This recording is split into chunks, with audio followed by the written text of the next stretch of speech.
Gents, thanks for joining us. Not the result you would have wanted, of course, but what did you make of the performance today against Stevenage?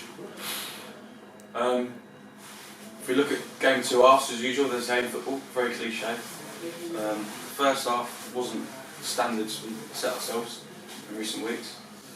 But the message from myself and Henry at half time was there to be braver. There to be braver, want the ball, to go and get the ball.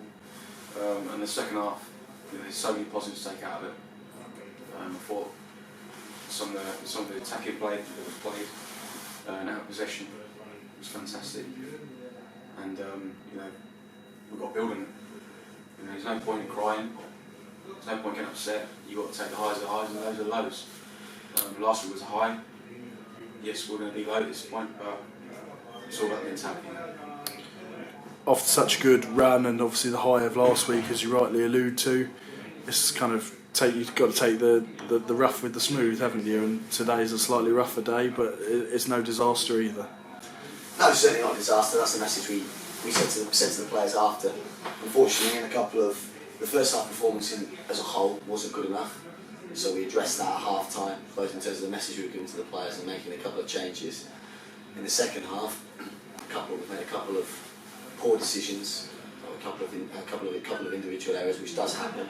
So we need to minimise them. But in terms of the broader performance as a whole, had the first half been repeating the second half, then I think Rossi and I would have been concerned.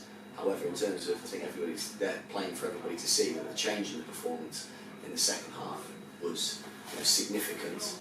We played some outstanding football, created a number of chances. Thinking that Akpo's had a couple of beer at the end of the game, possibly another penalty for John. And that was even when we'd gone 2-1 down.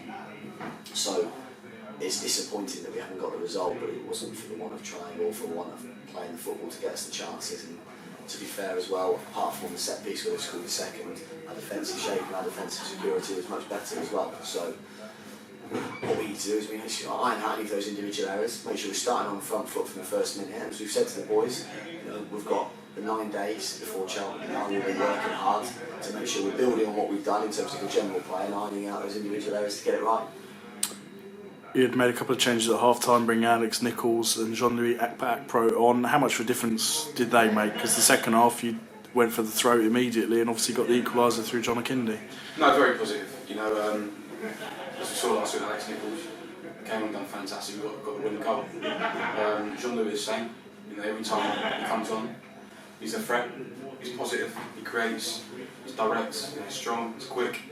And he's a threat in the box around the red zone. So, it's good that these subs came on and were positive because it puts us in a good position. Very good position.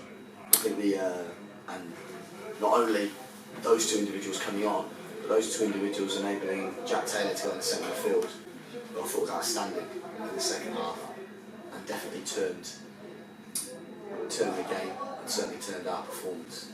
It's going to come on to Jack. He did the same last weekend at Yeovil, but again today he comes into midfield and he's bright and he wants to get on the ball. He looks like a real prospect, doesn't he? As we said before, Tom, we were calling from London for a reason. He's playing right back at the moment because he's filling a gap, if you like, because we've got Harry and James injured, but very, very close to a return.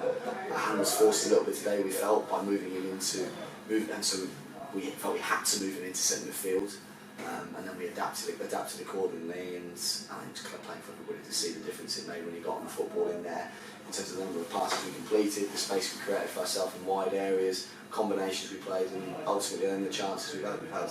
In the first half, not really had a chance. Second half, we've already named, we obviously had John winning the penalty, we've named 4 or 5 other ones, and Jack was a large part to play in that, along with Curtis as a 2 in centre midfield. Now got, as you say, 9 days ahead of the Cheltenham game on Boxing Day. What's the kind of plan between now and then? One main thing is stay positive. One swallow doesn't make a summer. The players have been fantastic since for the last 2 weeks, and we prepare as usual.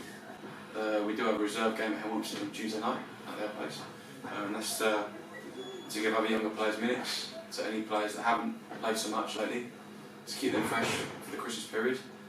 And we go about our jobs as we normally do. We'll work on what we need to work on, But we've got to sweep under the carpet and go again. Brilliant. Thank you very much. Thank you.